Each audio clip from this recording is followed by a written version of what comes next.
Bienvenue chez Diverchim, société de chimie fine pharmaceutique. Nous fabriquons des quantités de quelques grammes jusqu'à quelques centaines de kilos de principes actifs dans des ateliers de différentes tailles. Bonjour, Edouard Zou, chef projet au sein du laboratoire R&D de Diverchim depuis maintenant 1 an. On va se limiter à des petites niches de molécules, généralement des principes actifs pharmaceutiques qui sont voués à être produites qu'en très peu de quantité, 100 grammes à maximum une centaine de kilos par an. On doit toujours avoir dans le coin de la tête une idée sur est-ce que ce qu'on fait là à l'échelle du laboratoire R&D va pouvoir être transposé directement à l'échelle Kilolab pilote. Ce qui me plaît dans la R&D et de travailler ici, c'est que je trouve que le travail est très diversifié, donc on fait jamais la même chose.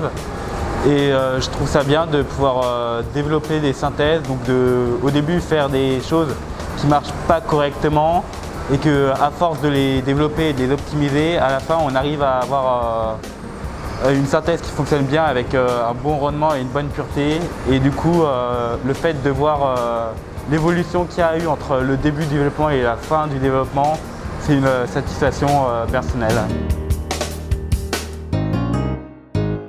Donc l'objectif de cette zone, c'est de fabriquer les principes actifs à l'échelle du kilogramme. Le laboratoire R&D sélectionne une boîte synthèse, commence à optimiser les paramètres.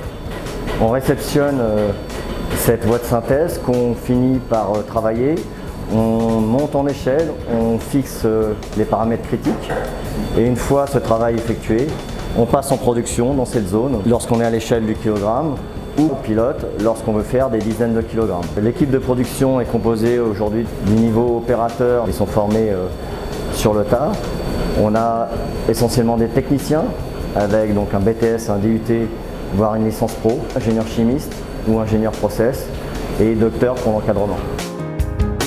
Je m'appelle Fanny, je suis responsable Kilolab. J'ai commencé technicienne et puis au fur et à mesure j'ai évolué à ce poste de responsable pour essayer d'organiser en fait la bonne tenue du labo, la planification avec le responsable de prod, gérer les besoins, gérer le matériel, le personnel. Ce qui me passionne dans mon métier, c'est la possibilité de pouvoir faire beaucoup de choses. Aujourd'hui, on peut faire une petite manip, on va dire sur 100 grammes. Demain, on pourra travailler sur 15 kilos et puis revenir à une manip intermédiaire. Et en parallèle de tout ça, il y a tout un aspect documentaire avec toute une partie réglementaire. On peut très bien être amené à monter un réacteur, à le démonter, à lancer une manip, à gérer une maintenance. Il y a aussi une communication à avoir avec les analystes. C'est pluridisciplinaire et on est vraiment amené à être en contact avec beaucoup de personnes. Les gens sont là pour s'entraider. Un problème, besoin d'avancer ensemble, il n'y a aucun souci.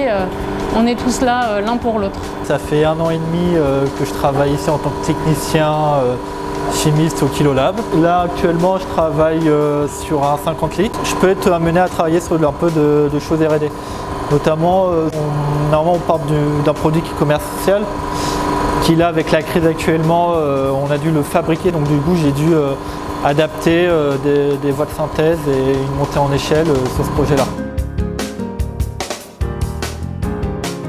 Christophe Dauvilliers, responsable pilote au sein de Diverchim CDMO. Je suis chargé de produire sur grosse échelle la synthèse mise au point par la R&D sur nos réacteurs de 250 litres. Ce qui me plaît dans ce métier, c'est de livrer les produits en temps et en heure avec la meilleure qualité possible, si possible même la meilleure qualité que ce que l'on me demande.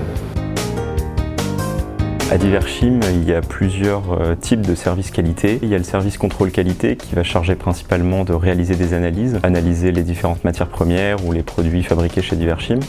Et le service assurance qualité qui lui va avoir la fonction de transposer les différentes règles et les différentes normes à la réalité de l'entreprise. Donc ça peut être des recommandations qui sont souvent génériques et qui vont être appliquées de façon pratique sur notre site et dans nos locaux de production. Bonjour, je m'appelle Maxime Lelièvre et je suis technicien chimiste en laboratoire d'analyse. On travaille au quotidien avec des gens qui sont plutôt en R&D, en chimie orga. Il faut bien communiquer parce que leurs demandes peuvent être par exemple non applicables d'un point de vue analytique. Ce qu'ils vont demander comme analyse, on ne peut pas le faire parce que leur produit n'est pas soluble par exemple dans tel ou tel solvant. Donc trouver des solutions à ces contraintes pour qu'eux puissent savoir ce qu'ils veulent et que nous on puisse justement leur fournir le résultat et faire les analyses pour assurer le contrôle qualité ou alors pour vérifier si le développement de leurs molécules se passe comme ils ont prévu. On est dans un domaine qui est extrêmement varié, qui permet de travailler sur, comme ici, plein d'appareils différents, de travailler sur des produits qui peuvent être complètement différents, des projets différents, donc on va toujours être confronté à des nouveaux challenges. Et je pense que ce qui est intéressant, c'est d'être curieux, de s'intéresser pourquoi des fois on peut avoir des problèmes, pourquoi ça a fonctionné. Et le métier qu'on fait nous permet d'avoir justement de faire des choses en tout cas diversifiées. Ce qui importe, c'est de savoir manipuler et de faire face en fait à la manip. Et donc du coup, l'aspect technique est vraiment très formateur et je le conseille vivement. Il faut persévérer dans son domaine qu'on aime en fait. La qualité essentielle des chimistes que l'on recherche, c'est d'une part la passion pour ce métier et l'observation et la curiosité.